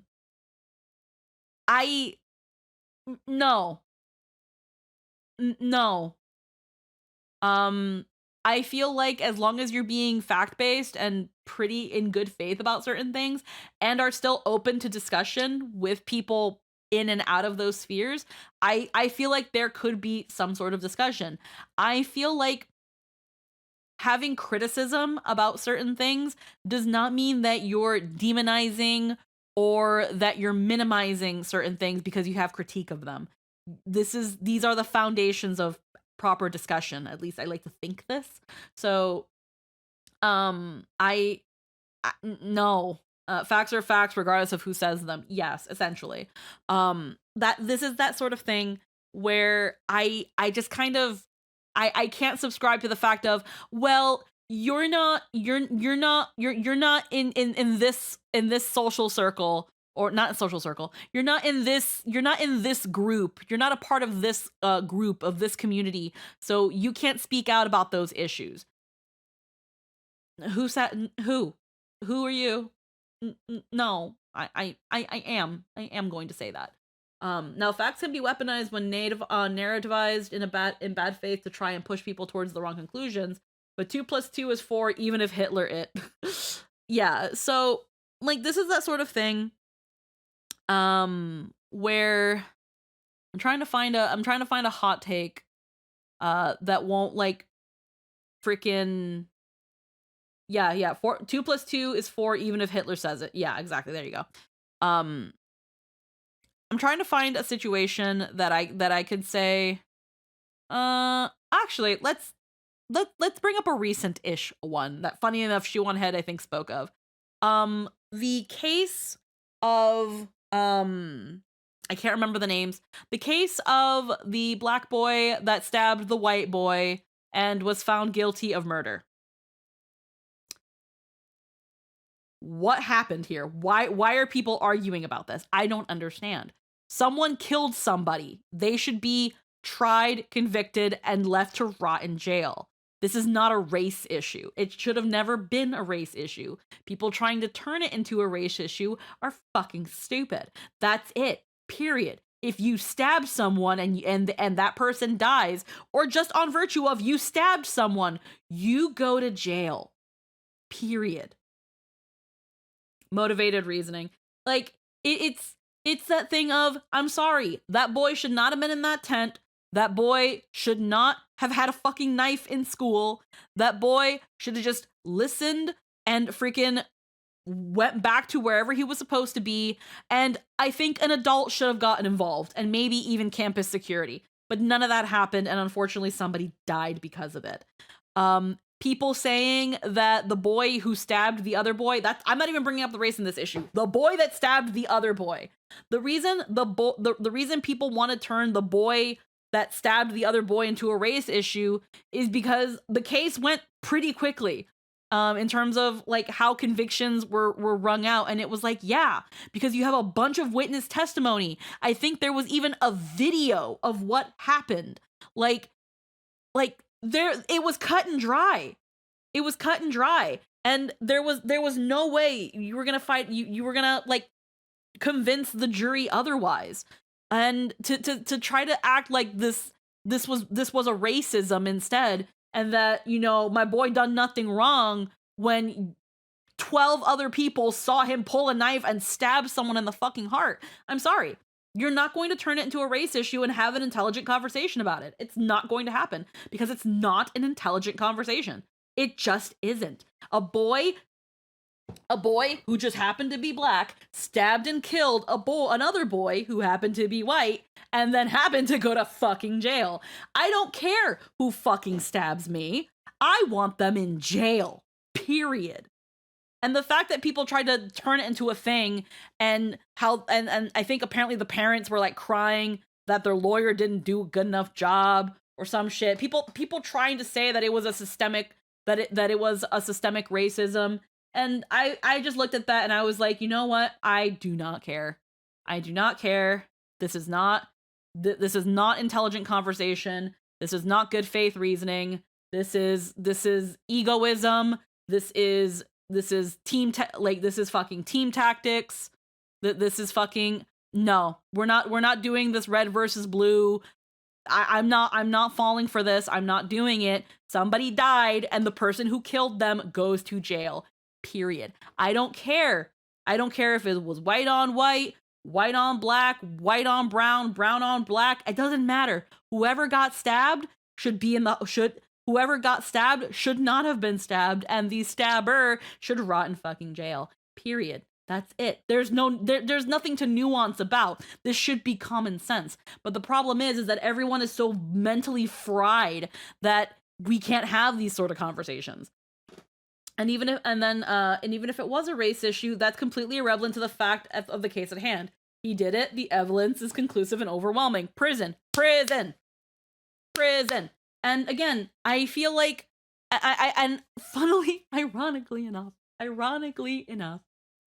is that people like Shoe0nHead, who unfortunately made a video about this, because yes, again, the reaction of some of those people was insane. And, you know, there's nothing wrong with wanting to talk about it if you want to talk about it. I'm not going to say that she shouldn't have talked about it. But it's this sort of stuff that makes these sort of things a greater beast than they actually are. Because in bringing it up and putting attention to it, you've essentially given it a megaphone. Now you have your own followers thinking that this is a huge case and that every black person was trying to make it seem like the boy that stabbed the other boy were trying to reverse the outcome of the case and turn it into a race war. And that just was not happening. It just was not happening. Period. It wasn't happening. Were they a very vocal minority of people trying to make it happen? Yes. Did a bunch of really loud right-wing people on Twitter and on Rumble and on Kick try to make it seem like it was this big thing happening when you look outside your window? Yes. Shoe0nHead, did you unfortunately, unintentionally, or maybe intentionally, I don't know, did you feed into that? Yes. Yes, you did. You fed into that. Congratulations. I think you're still a victim to the algorithm, even 12 years later. But you know what? It is what it is. You know, get your bag, girly pop. Anyway, so we all know BuzzFeed is the internet equivalent of ass cancer. We know this, and I'm pretty sure the website is a and the court itself didn't consider it a race issue because it was never even tried as a hate crime. Exactly. government experiment created to test my patience. Is that a Mr. Meeksy shirt? Oh my god. I'm sure the website is a government. Anyway, so we all know BuzzFeed is the internet equivalent of ass cancer. We know this, and I'm pretty sure the website is a government. BuzzFeed is only funny when they're talking about anything that like concerns like food and cultures trying out each other's like different cultures trying out each other's foods. The moment you start going into social economic politics and like freaking political landscapes, that's when BuzzFeed, you should not be watching BuzzFeed. No. Anyone ever taking BuzzFeed seriously, I even knew this back in 2014. If you took BuzzFeed seriously, you had a skill issue. That was a skill issue on your part. You should never have been taking BuzzFeed seriously. Like, no. Absolutely not. Experiment created to test my patience. Is that a Mr. Meeksy shirt? Oh my god, dude. Back when Rick and Morty was funny. They're known for hits like, let's get fat women to do poses only fit gymnasts can do. Women try to Being pose a woman like... is hard because compliments and damage... Hold on. Women try to pose like female comic book heroes. Okay. It's like, let's get fat women to do poses only fit gymnasts can do. It didn't say fat women, though. It just said women. Just one of them happens to be curvy. And like a little, and she got a little fupa. Like, what's the problem? Being a woman is... What's it like to be a woman online? It's hard because compliments and damage control the video. I'm not a feminist. I'm a feminist, but I'm not. Okay. So without further ado, I present to you 30... I'm also not gonna, and maybe, again, and Morty This was is funny. why- They're known for This is also why if you took BuzzFeed with when you took things like this, like the social commentary aspect of BuzzFeed, if you were taking a fucking 3.5 minute video, let's get fat women to do poses only fit gymnasts can fucking do. Being a 3-minute video. woman is hard because compliments and damage. If you were taking a minute-long video about this sort of topic from BuzzFeed seriously, you had a skill issue. Because what point can you make in a minute when it comes to such unfortunately complicated instances like these? These are rabbit holes. I'm not sure about the comic book poses one. I think that's just a fucking nothing burger. Like, oh wow, fiction is fiction and reality is reality. Like, what the fuck do you mean? I do find it funny how they crop out the views. Yeah, that's whatever. The freaking or the being a woman on the internet, like it like you can't make a solid point and encourage a discussion with a 3.5 minute long video. You just can't. You just can't. These are rabbit hole topics, and these are the sort of things of you need to like make points, and you need to introduce nuance and be open to. You can't get these from a BuzzFeed video. That was never the point. In before BuzzFeed was rage bait the entire time. Control the video. So without further ado, I present to you 36 questions feminists have for men. They were just pumping out videos like this constantly. Every week, another mass-produced, corpo-slop, anti-man, anti-white video. So when you see the word white, what comes to mind? Privilege. I think power. We can never let this Not happen again. Daisha. I don't care if Trump blows up the world, okay? They can make Israel a 51st state, as long as I never have to hear, Hey, fellow white guy. ever again. How does it feel to be the same sex as Donald Trump? How does it feel to be the same sex as someone I personally politically disagree with? The man is literally Satan to these people. Like, they could have said Hitler. And they basically meant Hitler. Trump is their Hitler. It's very trendy to hate Trump right now. Oh, wow. I'm pretty left-leaning, but I've been called a Trump supporter like 6 times in the past few months. 6 times? 6 times? Oh, you poor baby. Try 6,000. At the time, the anti-woke, anti-SJW genre was mostly full of liberals. It was mostly liberals criticizing, all of this stuff, all of this woke behavior. We all saw this as not real liberalism. This isn't the real left. The real left cares about, like, real equality and workers' rights and blah, blah, blah, blah. We wanted to call our side out. Obviously, that didn't work, but we tried. Why do you have to sit with your legs so wide open? Men have balls? Oh my god, manspreading. One of the top issues people would talk about nonstop back then was men sitting with their legs slightly open on public transportation. It was seen as some, like, patriarchal, like, statement of power or some shit. Like, every week we had to hear about manspreading. Manspreading is when a man spreads his physical body to take up as much space as humanly possible. What happened to all these little pet issues they were all upset about? I guess, like, people can't afford houses now, right? They can't find jobs. I don't think they have energy to talk about the f***ing pink tax or manspreading or whatever. Why are straight guys so obsessed with lesbians? Wow, this chocolate bar sure is good. But you know what would make it better? 2. Wow, another chocolate bar! 2 of a thing I like, together! People still come to my channel, to this day, and leave comments on my videos like, are you the chocolate bar girl? My legacy. Why do I deserve to be paid less than you? The wage gap is simply the average earnings of men and women working full-time. It does not count for different job positions, hours worked, or different jobs. It has nothing to do with the same job. It has nothing to do with discrimination. So the reason I have a button that debunks the wage gap is because back in the day you could not escape hearing about the f***ing fake-ass 77-cent wage gap bullshit. I don't think you hear about the wage gap anymore because young women are starting to out-earn young men, so that's a little awkward. Why are women perceived as the weaker sex? Because on average, we are. It's a fact. Trigger warning. Facts. Libs owned. Trigger warning. Facts. Okay, Ben Shapiro, calm down. I thought that was such a mic drop. Are you intimidated by a woman who makes more money than you? That's awesome. More money. So when women make less, it's called the wage gap. But when men make less, it's just more money. Sorry, I'm like responding to the old video instead of my video. Men make less, it's just more. That's awesome. More money. So when women make less, it's called the wage gap. But when men make less, it's just more money. Sorry, I'm like responding to the old video instead of... I unfortunately can't comment about the wage gap. Because the only time I ever encountered a quote-unquote wage gap, it wasn't because I was a woman and the person getting more money than me was a man. It's because the person who was getting more money than me was at a higher position than me, and thus they were getting more money as a result. If I had gotten that position, I probably would have been getting paid the hourly rate that they were. Because low-key, I'm gonna use a little bit of like my weird brain. If there was a wage gap, wouldn't women be having more higher positions because you could pay them less than if a man was getting higher positions?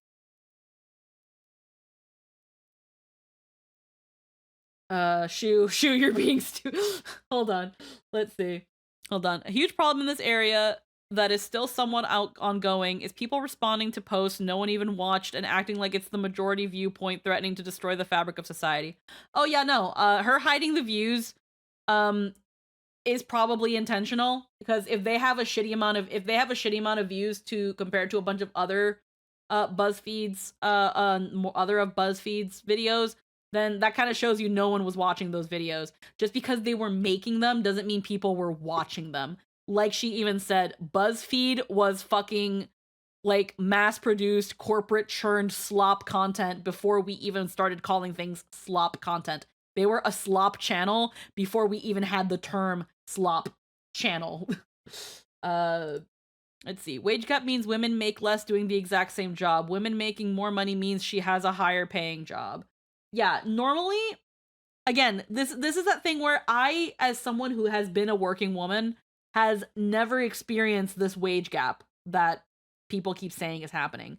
Most of the time, the only reason there's a gap in wage is because my male coworkers are in a higher position than me, thus they get more money.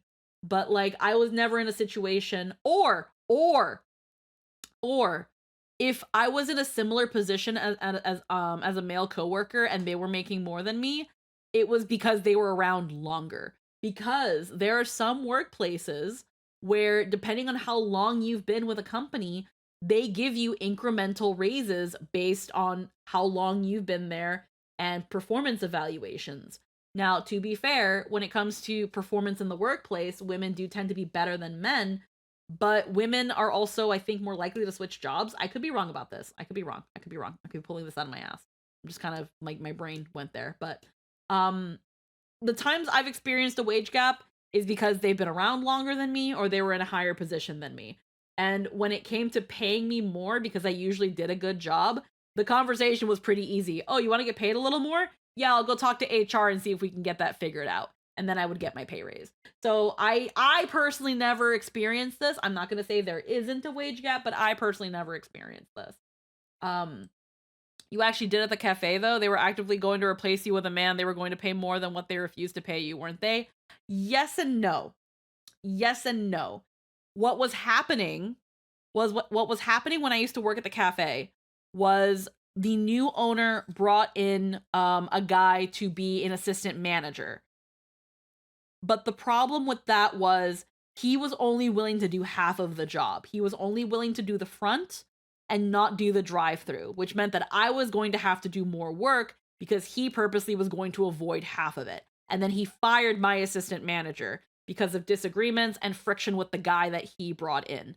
He wasn't going to pay the other guy more. My issue was that he wanted to pay, he didn't want to give my assistant manager a raise because she was going to be doing essentially more than he was. She came with the ling of, well, if we're gonna both be in the same role, then I need to be paid more because I'm doing the entire job while he's only doing half the job. And I said, yep, I agree with her. It's not fair that he's going to be getting paid the same amount as her when he's going to purposely ignore the second half of the job, which was the drive-through portion of the cafe. The previous owner agreed with that. The new owner didn't, solely based on the fact that he didn't like my assistant manager at the time. He was more than willing to give me a pay raise the moment I started threatening leaving. But the thing is, he wanted to kind of meet in the middle, and I just decided to be like, you know what? I will put your deal in consideration, but I think I'm also going to take the chance to venture into new avenues and see what I want to do in terms of my work career. I'm going to explore new possibilities, but I will have your deal in consideration. Thank you for the offer. And then I just fucking left. We thought that he was going to try to replace me with the other guy. And I did bring that up in my concerns when I was thinking about quitting, where I was like, hey, You fired my assistant manager. You brought in this guy. You're thinking of bringing in another guy. What's going to happen? Am I going to be training my replacement? And he was like, no, we're not going to do that. We're not going to train. They're not meant to replace you. It's just going to be another person, because, you know, that way we have more staff to be more flexible and blah, blah, blah.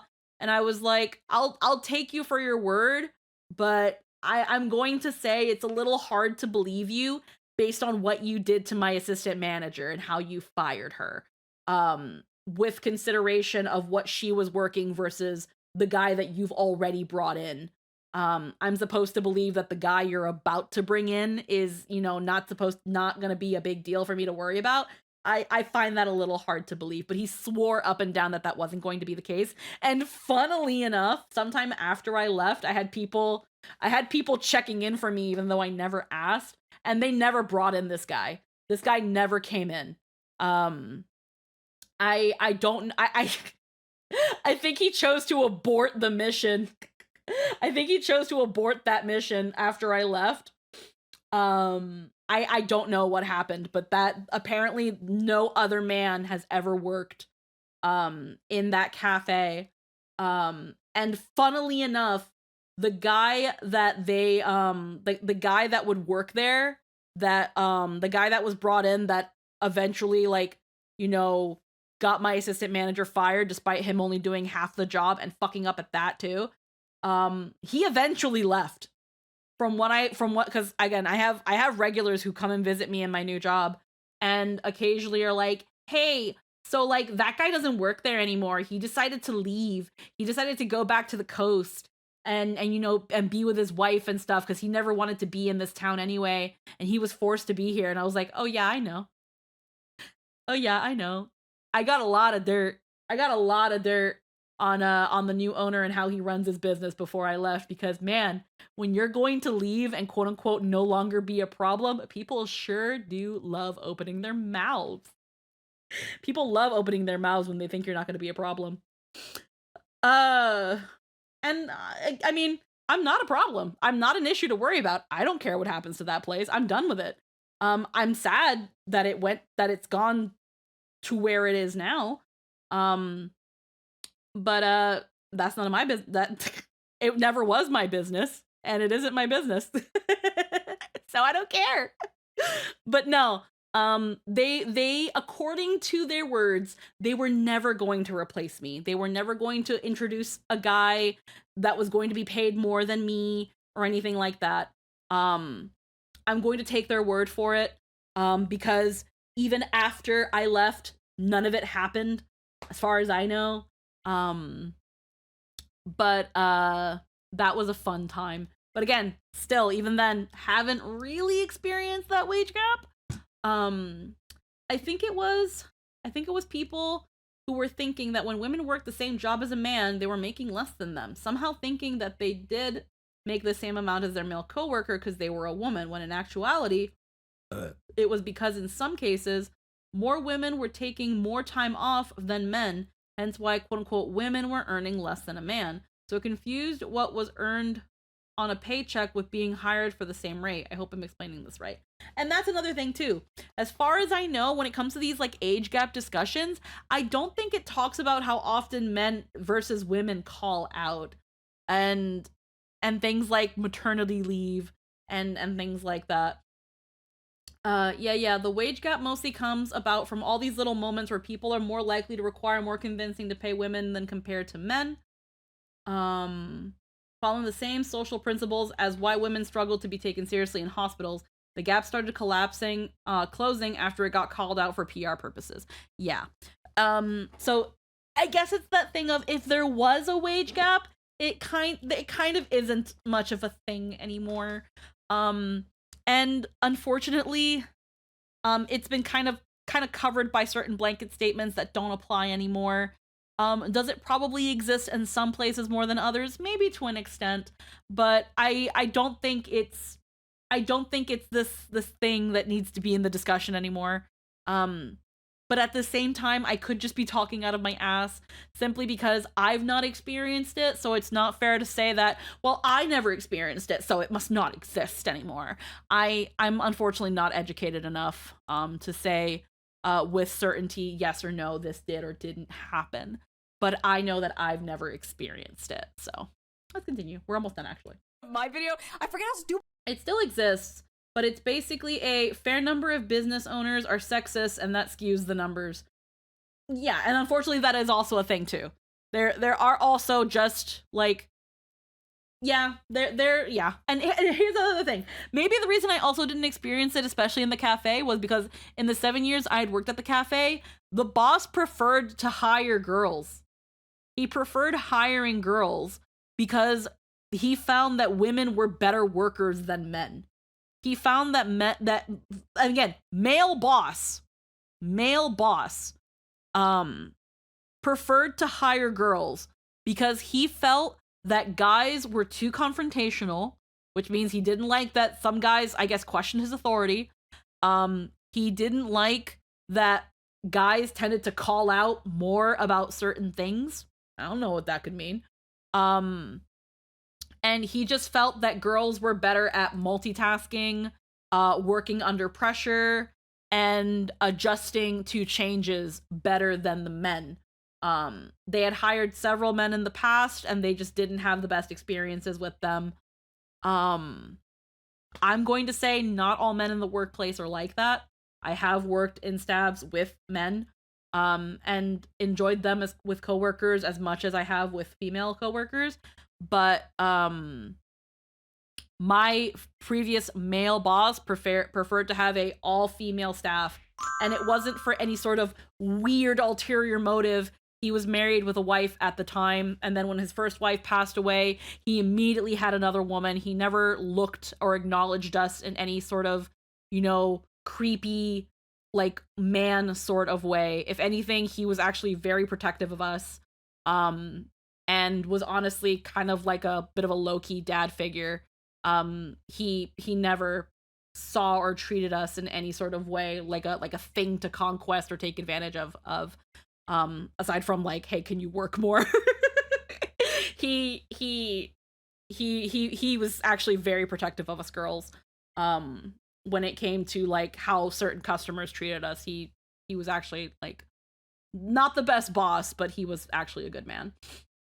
Also, women bring in more money in the service sector. People are more comfortable around women, and that's why AI voices are almost female, and why almost every receptionist is a woman. Yeah. Unfortunately, when it comes to the service industry, and that's another thing, that's also why I can't really speak. I've mostly worked in service and retail. People are a lot more trusting, understanding, and comfortable around women. We are just unfortunately better at hospitality. Not all. Most.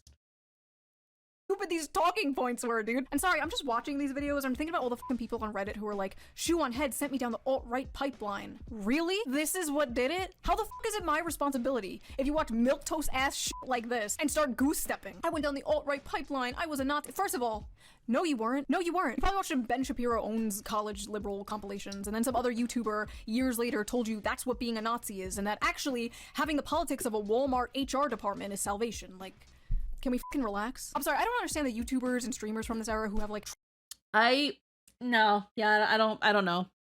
I don't think Shoe0nHead is on any sort of alt-right pipeline. But again, I have noticed a trend of a lot of right-leaning and some on the grifter side of things. A lot of them tend to watch her videos and be like, yes girl, you're totally right girl, yes girl, oh my god, she's one of the good ones. And I feel like that needs to maybe low-key be studied. Not by me though, I don't have time for that. Trolls remorse about this shit, that feel guilty for making fun of this stuff back then because they think them making fun of this stuff gave rise to Trump and whatever. It's like, no, this stuff gave rise to Trump, not you reacting to it. Like, why wouldn't you make fun of this shit? It's ridiculous and it's counterproductive. Like, you wonder why so many Gen Z men are further. Okay, that was, hold on. I think that was the point she made, and I think, yeah. Alt-right, no, definitely more liberal centrist. That could definitely lead to an alt-right slide down the line, but she's not going the best way. Yeah, again, like, hold on, let me hear what she said again. Department is salvation. Like, Can we fucking relax? I'm sorry, I don't understand the YouTubers and streamers from this era who have like trolls remorse about this shit, that feel guilty for making fun of this stuff back then because they think them making fun of this stuff gave rise to Trump and whatever. It's like, no, this stuff gave rise to Trump, not you reacting to it. Like, why wouldn't you make fun of this shit? It's ridiculous and it's counterproductive. Like, you wonder why so many Gen Z men are further right than like boomer men. It's not because they watched a YouTuber called BuzzFeed cringe, right? It's because BuzzFeed and things like it, the media, academia, the culture that they grew up in, a reactionary movement needs something to react to. Like, this shit, as goofy as it was harmful. It was harmful to society in general, and it was harmful to like the left because this is how people saw the left. Trump wasn't elected specifically because BuzzFeed, right? I'm like, that's stupid. But there was this like slingshot effect against woke one. But more importantly, there was a hole in politics left from a do-nothing neoliberal neocon establishment that was just waiting to be filled by a populist, and Trump filled that hole. Trump filled America's hole. He got America pregnant, and 9 months later, out pops a war with Iran. And America's like, I didn't ask for this. Well, why'd you open your legs, whore? Sorry. You were asking for it. Okay. Sorry. Anyway, I know people online are Okay, so I'm just gonna stick this boba up my nose and not say anything. Okay, so I agree with half of what she said. The overreactionary nature of certain facets of the left was very harmful. Yes, that is true. At least I think it's true. And was harmful. Yes. I think I said that. Okay. Yes. But at the same time, and I think I made this point earlier, people reacting to the reactionaries and being like, oh my God, this is what that side is doing. Aren't they crazy? Was also harmful. I think that was also harmful because in you reacting to the reactionaries, now people think that the reactionaries were the norm, that they were all like this. And Shoe, I think you know that they're not all like this. I think you do know this. But in reacting to them, you end up platforming it, and you end up making people who normally wouldn't watch that content watch this content through your lens. And then they think that that's what that side is like. You see how there's unfortunately a domino effect or a butterfly effect or whatever effect you want to call it. No. I know Gen Z men are sliding alt-right because of lack of support for young men, because of toxic masculinity, and a wonderful thing called the manosphere, which weirdly means it was a certain streamers, Nick Fuentes, etc. And then, I don't think she's alt-right. She's an incurious reactionary who mostly engages in outrage culture and very surface-level analysis for the sake of being outraged. Yeah, and again, I feel like I think I said it before, but I think I'm just saying it again. In reacting to reactionaries, you kind of end up becoming another cog in the machine of people thinking this is what the side is. Again, Shoe, for as much as she might have said or says that she is left-leaning or centrist or whatever she says she leans, there's a reason. There's a reason that a lot of right-leaning, conservative, alt-right, grifter, whatever you want to call them, there's a reason that they are the ones, 9 times out of 10, that are reacting to her videos. There's a reason. There's a reason they react to her videos. There's a reason Nux Taku and all of those make the fucking titles of Shoe0nHead has finally turned on the left. She's finally woken up. Because the way you present your views, the way you talk about your topics, you're low-key doing it like one of them. Maybe it's high-key, I don't know. But you're doing it like one of them. You sound like one of them, which is probably also why people are, you know, coupling you, or is that the word? I don't fucking know words, bro. Like, grouping you in with these people. Because you sound like them. Because you talk like them. because you react to things similar to them. And then, so then there's that whole thing of, if it sounds like a duck, if it walks like a duck, then it must be a duck. And I'm not going to say that she is. If she says she's left-leaning, progressive, liberal, whatever she is, I'm down to believe her. I'm down to believe her. But I also think she knows what she's doing. After all, she is a slave to the algorithm, and the algorithm brings the money. She didn't get those 2.5 million subscribers by not playing to the algorithm. It's just the fact of the matter. She switches between outraged at left and right, so she'd probably go under enlightened centrist, which are mostly people who think caring about politics is dumb and makes up straw men to point every activist as a delusional moron. And again, that's also why, like, I don't consider myself a moderate or a centrist in that sort of way. I feel like politics, and I've said it on Twitter as well, I've mostly said it in that we need more left-leaning, we need more vocal left-leaning VTubers and streamers that are not Hassan, because unfortunately, we are clearly outmatched. And the ones that we do have, unfortunately, are not the best representation of us. Have your critique of Hassan, whether you support Hassan or not. I feel like with how he reacts about certain things, how he carries himself about certain things, sometimes end up at a net negative for the left.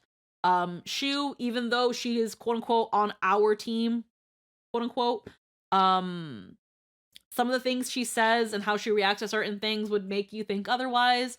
And then it all comes back down to the rabid animal gnawing at its own leg, and the idea of, those people must be crazy.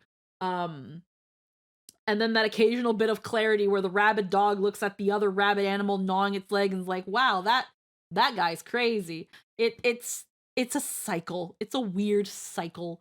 And man, I couldn't tell you how to solve the problem. That's why I said we need more left-leaning streamers and VTubers who are vocal about certain things, who are willing to call out their side, and like call out their honestly, this is why I love Milo. This is why I love Milo Rossi, because one, I fucking love archaeology and history, and because he kind of brings up these sorts of topics and critiques them in a way that also low-key calls out the left. Same thing with Jay Aubrey. I feel we need more people like that. We need more people like that in the streaming sphere, because we don't have enough, and the ones we do are unfortunately are not it. The reason I say I'm not going to be one of these is because I do not entangle myself in much of politics as people who are genuinely passionate about this sort of thing. I feel like people who are genuinely passionate about politics, about letting their side be known and kind of getting rid of detractors and reactionaries and people who are just trying to build platforms on these views. Think we genuinely need people like that, and I know that I'm at least not as passionate. I love talking about OCs, food, and, you know, video games and thirsting for fictional men. So I am not the person to be the megaphone. I just occasionally like to look at these videos and react and talk about it with you guys. But I do think we need more people on the space. I say this also because the right are, funnily enough, the first people to say that streamers and media icons and things like that shouldn't be talking about politics. But then you look at the streamers they follow, and it's people like Kirsch and Rev and Chibi and freaking Asmin and XQC, and it's like, oh, so only y'all can talk about politics, right? Because that's really what it is. They don't want the left to talk about politics because they don't want to hear it. They want the right to talk about politics because that's what they want to see. That's why they want to hear. And that's why when they get banned or removed off social media, it's being silenced. Or when they're removed from an event, it's being silenced and being ostracized. Don't worry about the fact that they own the House and the Senate, and that, you know, certain events have like rules of conduct or anything. No. You're being silenced. You know, being banned off of Twitter is the stripping of your First Amendment rights. It's not that upon creating a Twitter account, you agree to the rules of conduct and the terms of service. No, you're being silenced. No, it's not you, it's the world. But, you know, it's the internet. It's the internet. It's the hypocrisy of it. This ain't news, unfortunately. We need more OTs and Yaras in the space. Or, I mean, I haven't watched enough of Nyara's stuff. So it's hard to say. But I do feel like we need more people who are willing to speak up about things, and maybe for a time put away the fucking the team fights and the team flags, because I feel like in worrying about all the nitty-gritty shit, the fucking under the toenail problems, we're missing the actual over encroaching things that are becoming things that affect our lives. The fact that there are people trying to pass laws that take rights away from trans people and the LGBTQ, while everyone is arguing about whether the new God of War game is going to be good or not because it's got a female protagonist. Like, we need to actually think about what problems we want to talk about and tackle, and not just give any fucking idiot a microphone. If you saw the fucking NDP the NDP convention and how that was a whole fucking disaster, that's what happens when you freaking when you say that everybody gets their 5 minutes to speak. No, we need to tackle like actual problems first. There are a lot of the people out there that are claiming to be really angry and irate about situations have not experienced real problems. They don't know what it is to actually be upset and angry about something.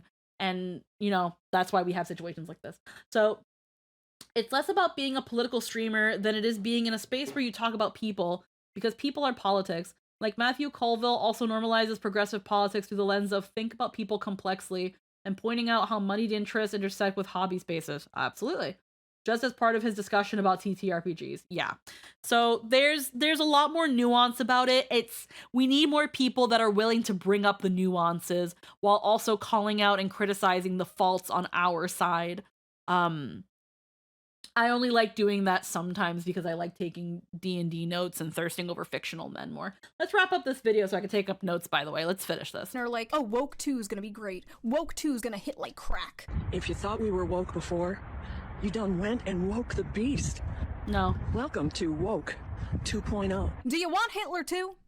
Because that's how you get Hitler too. We are not doing this shit again. I would kindly advise against it. If you look at everything happening now, like literal pedophiles running the world, bills being passed to merge our military with foreign militaries, a bunch of AI surveillance cameras popping up everywhere, bombs we pay for with our tax dollars against our will going to blow up children. All of this shit seems extremely petty and unimportant. But it was part of this like deeply subversive, destructive rot in society. I used to always say that culture war was a distraction from class war, and for the most part I still kind of think that's true, but I can walk and chew bubblegum at the same time, you know? I could want the rich to pay their fair share and also want my children to grow up in a world where it's not socially acceptable to hate them. Yeah, these videos were a little cringe and like, I think they aged that poorly. Some of the jokes are really cringe and like, facts and logic liberals. They pretty much do the same videos, but now they're more like organized. And again, it's unfortunately, it's because of those jokes that people thought that you were what they are still constantly accusing you of being. I'm not going to say that she is, but again, she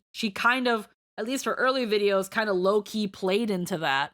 But again, like, some of the points that she just brought up, I agree with her.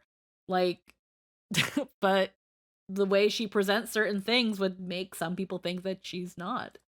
And structural and scripted. I do the same videos, but in a more medicated sort of way. Big Vivans has taken away your millennial quirk chunguses. Big Pharma won't let me go merp. So that was that video. I thought it would be fun to do. What did you guys think? If you want to see my full, raw, unedited reaction to my first video, there is a bonus video up on my Patreon. No, I'm sorry, I can't promote paid content platforms. I'm on twitch.tv. The rest is just gonna be you plugging yourself, girl, and you got 2.5 million subscribers. You'll be fine. Yeah, we mostly talk about politics during Road to Empress, since that's a forum that's all about living in high stakes political environments and lots of fun moments to speak on the nature of power as opposed to paper. Yeah, exactly. But yeah, that was a Shoe0nHead. I wanted to react to this since I noticed it was recent. And I was like, what the fuck is woke 1.0? I kind of agree with her that this woke 2.0 shit is probably not gonna fucking work. Because I think it's because no one seems to want to agree entirely and come to a consensus of what being woke is.